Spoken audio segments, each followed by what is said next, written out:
But Dad told me, he said the first time he saw Mom, he thought she was the most beautiful girl he ever saw. And she was pretty. She had the most beautiful chestnut brown hair, and she died with it. Was it chestnut brown or sable brown? It's more of a sable, wasn't it? And not, I don't think she had a gray hair in it. But anyway, lost my track. Oh, we were talking about diabetes. How many? Yeah, and then of course Wayne come along very, very young and had diabetes, and traced it back, and everyone in Mom's family had diabetes, but Mom and I, you know, and it was kind of unusual. But Wayne had it so bad, and he was in his 20s when he early 20s when he got it. already had it, or And then he'd have to get those insulin shots all the time. And then finally, we went up to Iowa. I forget what the name of the town. Anyway, Faye gave him her kidney, but that's where the kidney transplants were. Right. And he did really well for 12 years. And then and he had to go on dialysis, and that was kind of a nightmare. But in all the years that Wayne was sick, I never ever sat down with him that I heard him complain. I mean, you know, you got aches and pains, and you don't want to complain all the time because you know you don't want people don't want to hear about your aches and pains. But when you really have so much, you'd think he would say something. I've never ever heard him in his lifetime. But when he fell at Hannibal, they bought this most beautiful camper, huge. You had to go way, it was this high off the ground. I couldn't hardly get up there. And here's Wayne not able to see and trying to get up there. Faye had driven for years because he wasn't blind, but he was what they call legally blind. He couldn't see to drive. But it was so neat. But he fell one night at the end of the bed, and Faye got up and he said, just leave me lay here, I'll be all right in the morning. Well, they couldn't move that morning, and so they called an ambulance, and that was in September, and he was healing from his broken leg, but we don't know what happened. He went into a coma and he didn't die until 3 days before Christmas, but he was in this deep, deep coma on all this life-saving stuff, and he told her, he said, tired of fighting. And she repeated it. She said, tired of fighting? And he said, yeah. And she told him, she said, take everything off. We don't want to do this anymore. And so, you know, he lasted just a few days.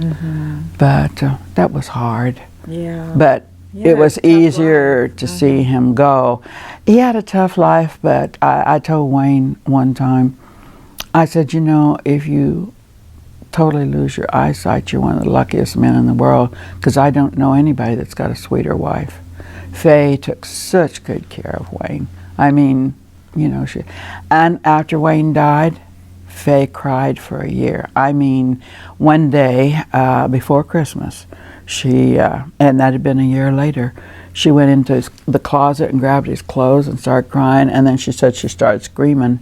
And she cried for 3 days, and finally she called her nephew and said, Neil, I can't quit crying. And so they came over and sat with her and prayed with her and kind of got her calmed down. But she told her, told me, she said, Ileen, I want to come see you. I've got something I want to tell you. And I thought, oh, what could be so serious, you know?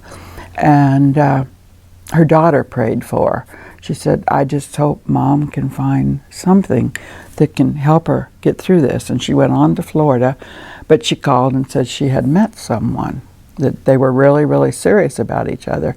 And I said, well, how'd you meet? And she said, I was afraid she was going to ask that. She said, I went to church, and I was crying so hard, I went and got in the car and left and went home. I thought, I just can't stand it. And she got online, and a whole bunch of names and pictures came up, but Randy's name came up, and she got in touch with him. His wife had been dead for 4 years, and when Faye brought him over for me to meet, I felt like I was looking at Wayne. I mean, he was so sweet, loved her so much. She had a new, beautiful sapphire and diamond ring. I said, oh, I love your ring. And she said, Randy gave me that, you know. And he just treats her like a jewel. He's just so sweet to her. And she is so happy. And I told her, when she said, I need to tell you, I've met something, one and we're good. I said, oh my gosh, Faye, I'm so happy. And she said, I can't understand you taking it like this. And I said, Wayne's gone on to a much better place. Wayne would not want you. I mean, Wayne's happy now. The last thing in the world Wayne would want you to be doing is grieving. And, you know, he can't be happy if he thinks you're not. So, you know, young kids look at life as we've got all this life, but when you get over here, you look and you think, oh, you know, it's getting shorter and shorter. I need to take advantage of every day and make that day a happy day. And oh my gosh, she just beams and looks so cute. And he's so proud of her. We ran into him last week at this restaurant, and she was going to Fayette to a ball game to see the kids. But she said, I was hoping you all would come in so I could see you for a minute. Can't stay because we're going on to Fayette to see the kids' ball game. But she's very, very happy. And she said, I just can't believe you took it that way. And I said, Faye, you're my only sister. I want you to be happy. That's all in life I want, is to see you happy. And I looked at Randy and I said, I think you're doing a good job of it. Well, I know he must have appreciated that too. That's Oh hard to yeah. walk into a family. Well, Orville walked in to meet him and he just was stunned. He said, I felt like I was looking at Wayne. He's just about Wayne's height and everything, and real jovial. And so, yeah, it's well, really we talked neat. about kind of the older history of your parents and of you growing up.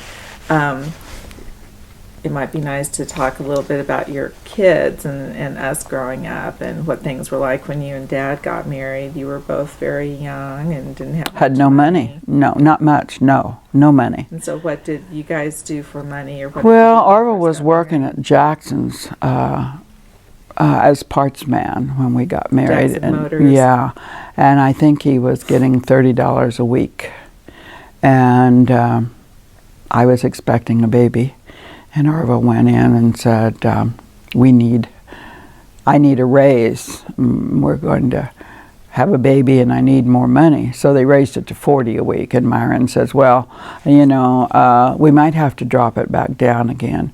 But Myron was so stuck up. And Orville had to talk to everybody. And Orville come home so depressed because he'd say, there are days when they never speak to me. And I just can't stand it anymore. And so he tried out as fireman on the railroad and got the job, and we moved to Clifton Hill to just the cemetery house. It was just, and paid $15 a month rent. And it was at the corner of the cemetery. Well, there was no bathroom or anything in it, and the outhouse was closer to the tombstones than the house. And when John and Louise come, of course they had Robbie. And these are family friends. Right, our best friends, yeah. Well, John was so afraid of the cemetery that he wouldn't take Robbie out to the toilet. They'd stand on the back step, you know. And then we told him this tale about this woman. She used to be really, really smart, but I guess she kind of lost, after her parents died, she kind of lost her mind and never came out of the house. But at night, she would go lay on her parents' grave. Well, of course, we were in the cemetery house, and we'd tell about her, and we'd say that she would look in our window and watch our TV. Oh, that scared John to death. Do you think she's looking in now? And we said, I don't know. But one time, when Orville and all the boys were young, they would go to the cemetery and hide behind the tombstones and try to hear what she was saying to her parents, you know. But she lived a long time, and we were just used to her. She was and the then, Clifton Hill character.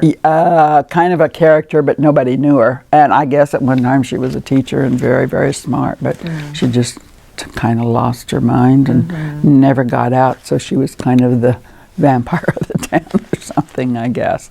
But anyway. And of course, when Clifton Hill didn't used to be what it is now, there actually was like a grocery store and retail and like a little hotel.